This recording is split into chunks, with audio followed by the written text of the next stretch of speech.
Tamil cine talk நேயர்களுக்கு வணக்கம். உங்களுடன் பேசுவது உங்கள் சரவணன். இப்போ நம்ம பார்க்க போகிற திரைப்படம் குற்றம் புதிது என்ற திரைப்படம். இதுவும் வழக்கமான கிரைம், சஸ்பென்ஸ், த்ரில்லர் திரைப்படம் தான். ஆனால் இதனுடைய கதை இதுவரைக்கும் நம்ம பார்த்த கதையே அல்ல. இது கொஞ்சம் மாறுபட்ட ஒரு விதத்தில் எடுத்திருக்காங்க. இந்த படத்தில் தருண் விஜய் நாயகனாக அறிமுகமாகியிருக்காரு. ஷேஷ்விதா கனிமொழி, மதுசூதனன் ராவ், நிழல்கள் ரவி, ராமச்சந்திரன் துரைராஜ், வாய்ஸ் ராஜன் மற்றும் பலரும் நடிச்சிருக்காங்க. படத்தை நோவா ஆம்ஸ்ட்ராங் அப்படிங்கிற புது இயக்குனர் எழுதி இயக்கியிருக்காரு. கரண் பி குருபா இசையமைச்சிருக்காங்க. எடிட்டிங் கமலக்கண்ணன் பண்ணியிருக்காரு. இந்த படத்தை ஜிகே சினி ஆர்ட்ஸ் நிறுவனத்தின் சார்பாக படத்தோட நாயகனான தருண் விஜயே தயாரிச்சிருக்காரு. அவருக்கு தான் முதல் படம் அப்படிங்கிறனால அவருடைய நடிப்பை பற்றி நம்ம எதுவும் சொல்ல வேண்டாம். இப்போ படத்தோட கதை என்னன்னா, சென்னையில் அசிஸ்டன்ட் போலீஸ் கமிஷனராக இருக்கிறாரு மதுசூதனன் ராவ். அவருடைய மகள் ஷேஷ்விதா, அவன் நைட்டு வர்றதுக்கு ஒரு நாள் லேட்டாகி போய் எனக்கு கார் கிடைக்கல, நான் ஆட்டோவில் யார் வரேன் அப்படின்னு அவங்க அப்பாட்ட சொல்லிட்டு கிளம்புறாங்க. ஆனால் மறுநாள் காலையில் வரைக்கும் அவங்க வீட்டுக்கு வரல. ஏசியாக இருந்தாலும் ஒரு ஒரு பொம்பளை பிள்ளைக்கு அப்பா தானே, அதனால் அவர் ரொம்ப பதட்டமாகி தன்னுடைய ஸ்டேஷனில் ஏரியாவில் இருக்கிற எல்லாரும் இன்ஸ்பெக்டரையும் சொல்லி தேட சொல்கிறாரு.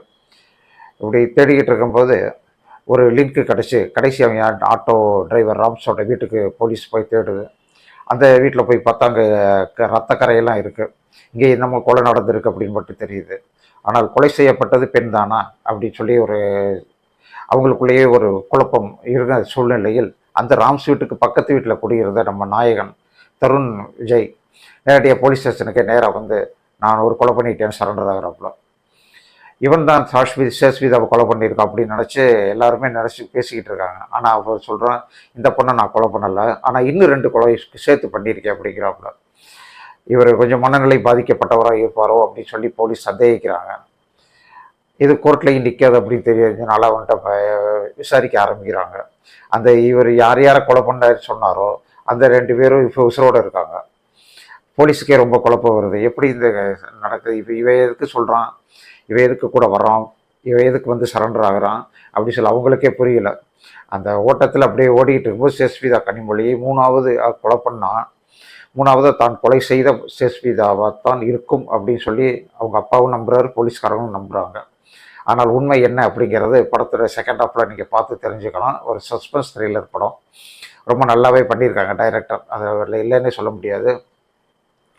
படத்தில் தருண் விஜய் நாயகன், இதுதான் ஒரு முதல் படம். ஆனாலும் ஒரு மனநோயாளி எந்த மாதிரியெல்லாம் இருப்பாரோ அந்த மாதிரியெல்லாம் ஒரு சுச்சுவேஷனில் அந்த மாதிரியான நடிப்பை அவர் கொடுத்துருக்காரு.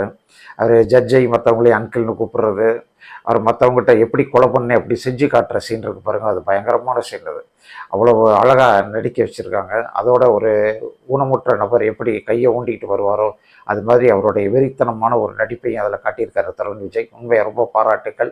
இந்த ஒரு படம் மட்டுமே அவருக்கு வெற்றியாகாது. இதுக்கு அடுத்து வேறு பல கதாபாத்திரங்களில் அவர் நடித்தால் மட்டும்தான் நீடிச்சு நிலைச்சு நிற்க முடியும். அதனால் அவருக்கு நம்ம வாழ்த்து சொல்லுவோம். ஹீரோயின் ஷேஷ்விதா கனிமொழி ரொம்ப அழகு, திராவிட முகம், கருப்பாக இருந்தாலும் கலையாக இருக்காங்க. இந்த படத்துலேயும் ரொம்ப அழகாக நடிச்சிருக்காங்க. அவங்க அந்த நடிப்பது ஹீரோ கூட ரொமான்ஸு அது எல்லாமே ரொம்ப சிறப்பாக செஞ்சுருக்காங்க. நமக்கே ரொம்ப பாவமாக இருக்குது, பாசமாகவும் இருக்குது. அந்த பொண்ணை பார்த்தாலே பக்கத்து வீட்டுக்கார பொண்ணு மாதிரி ரொம்ப இயல்பாக நடிச்சிருக்காங்க. ரொம்ப அப்பாவை நடித்த மதுசூதனன் ராவ் போலீஸ் அசிஸ்டன்ட் கமிஷனராக இருந்தாலும் மகளுடைய அந்த துயரத்தை தாங்க முடியல. அவருடைய மனைவி வந்தவுடன் மனைவியை கட்டிப்பிடிச்சி அழுகிற அந்த ஒரு சீன் இருக்கு பாருங்க. இது வரைக்கும் எந்த படத்துலையுமே இவர் இந்த அளவுக்கு அழுதுருக்க மாட்டார், இந்த அளவுக்கு நடிப்பை கொட்டியிருக்க மாட்டார். எல்லா படத்துலையும் வில்லனாக தான் நடிப்பார். அந்த படத்தில் கொஞ்சம் கேரக்டர் ஆர்டிஸ்டாக நடிச்சு ரொம்ப சிறப்பாக பண்ணியிருக்கார் மதுசூதனன் ராவ். அவரோட ஒய்ஃபாக நடித்த பிரியதர்ஷினி ராஜ்குமாரையும் ரொம்ப பாராட்டணும், அவங்களும் சிறப்பாக நடிச்சிருக்காங்க. மற்றபடி இந்த படத்தில் நடித்த மற்றவர்கள் ராம்ஸு, ஆட்டோ டிரைவர் ராம்ஸு எல்லாம் அவங்க மேலே ஒரு சிம்பத்தி வர்ற அவங்க மேலே ஒரு கொலைப்பழி வர்ற மாதிரி எடுத்துருக்காங்க. ஆனால் உண்மையாக கடைசியாக யார் கொலை செய்யப்பட்டது, யார் செஞ்சா அப்படிங்கிறது தான் நமக்கு மிகப்பெரிய அதிர்ச்சியை கொடுக்கக்கூடிய ஒரு திரைக்கதை. அந்த அளவுக்கு ரொம்ப அழகான திரைக்கதையாக கொண்டு வந்திருக்காங்க. ஆனால் படத்தோட பிற்பகுதியில் இன்னும் கொஞ்சம் அழுத்தமாக கொடுத்துருக்கணும் அப்படிங்கிறதும். படத்தை ஒளிப்பதிவு ரொம்ப அழகாக பண்ணியிருக்காங்க. படத்தில் முக்கால்வாசி நைட்டு சீன்ஸ் தான், ஆனாலும் அதை ஒரு அழகாக காமிச்சிருக்காங்க. அதோட ஹீரோவை வந்து அதனுடைய மனவியாதி மனவியாதியோடு இருக்கிற நடிப்பை காட்டும்போது ரொம்ப அழகான ஒரு க்ளோஸ்அப் காட்சியில் வச்சு நம்மளே கொஞ்சம் லேசாக பயமுறுத்தியிருக்காங்க. அவர் அது ஒரு சேஷ்மிதாவையும் ரொம்ப அழகாக கட்டியிருக்காங்க. அதுக்காகவே ஒளிப்பதிவாளருக்கு நன்றி. படத்தொகுப்பாளர் கமலக்கண்ணன் ரொம்ப சிறப்பாக அந்த படத்தை எடிட்டிங் பண்ணி கொடுத்துருக்காரு. ஏன்னா அது ஒவ்வொரு படத்துலையும் ஒவ்வொரு சீனும் எல்லாமே க்ரைம் சஸ்பென்ஸ் த்ரில்லர் அப்படிங்கிறனால அந்த ஃபீலிங் நமக்கு கடைசி வரைக்கும் இருக்கணும் அப்படிங்கிறதுக்காக ஒரு ஸ்பெஷலாக எந்த மாதிரியான மியூசிக் போட்டால் நம்ம எப்படி கூர்ந்து கவனிப்போமோ அந்த அளவுக்கு அழகாக போட்டு முடிச்சிருக்காரு. அப்புறம் இசை, அது ஒரு 2 பாடல்கள் இருக்குது, அது அந்த அளவுக்கு ரொம்ப நம்மளுக்கு மனசை கவரலை. ஆனால் பின்னணி இசை அபாரமாக அடித்து ஆடியிருக்காங்க. பின்னணி இசை அழகு. ஏன்னா இந்த மாதிரி சஸ்பென்ஸ் த்ரில்லர் படத்துக்கு எப்போவுமே நம்ம மூடு அப்படியே இருக்கணும். அந்த மூடிலேருந்து கொஞ்சம் வெளியில் வந்துட்டோம்னா மறுபடியும் நாங்கள் அந்த மூடுக்குள்ளே நுழைய முடியாது, கஷ்டம். ஆனால் அதை அந்த அளவுக்கு கரெக்டாக வர்றதுக்கான பின்னணி இசையை கொஞ்சம் அழுத்தமாக பதிவு பண்ணியிருக்காரு. ஆனால் இவ்வளவு சவுண்டு கூடாதுங்கன்னா, இவ்வளோ சவுண்டு போட்டால் காது கிளியுது.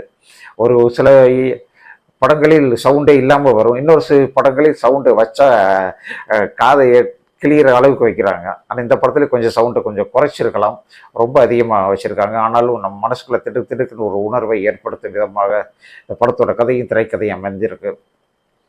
படத்தில் நெகட்டிவே கிடையாதா அப்படி சொன்னால் ஒரே ஒரு நெகட்டிவ் இருக்குது. அது என்னென்னா, இந்த படத்தோட கதையே தப்பு.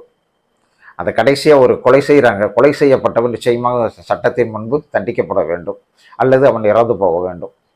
ஆனால் இதில் கொலை செய்தவன் அந்த பெண்ணும் எந்த ஒரு குற்ற உணர்வும் இல்லாமல் வெளியேறாங்க. அவங்கள அதை அசிஸ்டன்ட் கமிஷனரே தெரிஞ்சு தன்னோட பொண்ணு நினச்சி விட்டுறாரு. அது ரொம்ப தவறான விஷயம்.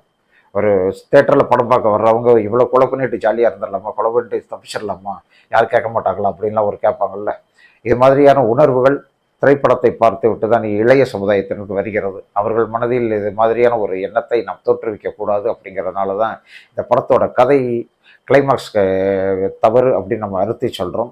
அதை வேறு விதமாக மாற்றி அமைத்திருக்கலாம், சட்டத்தின் முன்பு நிறுத்தப்பட்டது மாதிரியே செஞ்சுருக்கலாம். ஒன்றும் தப்பே கிடையாது. யாரும் நாங்கள் இல்லை, நாங்கள் பார்வையாளர்கள் யாரும் அதையே தப்புன்னு சொல்ல மாட்டாங்க. நிச்சயமா இப்போ தான் கொலை செஞ்சாலும் ஜெயிலுக்கு போட்டு ஒன்றும் தப்பு இல்லையே அப்படின்னு தான் சொல்லுவாங்க. அதை அவங்க செஞ்சுருக்கலாம் இயக்குனர். ஆனால் இயக்குனர் கடைசியான அப்பாவுக்கும் மகளுக்குமான சென்டிமெண்ட் சீனில் மக்களில் உருகிடுவாங்கன்னு நினச்சி அந்த மாதிரி சீன் வச்சுட்டாரு. பட் இந்த கதையோட கிளைமாக்ஸ் தவறு அப்படிங்கிறத நான் திருப்பி திருத்தமாக சொல்லிக்கிறோம். மற்றபடி இந்த படம் ஒரு முறை நிச்சயமாக பார்க்கலாம். ஒரு சஸ்பென்ஸ் த்ரில்லராக உங்களுடைய நேரத்தை வீணாக்காது அப்படிங்கிறதுல உறுதி. அவசியம் பாருங்கள். நன்றி, வணக்கம்.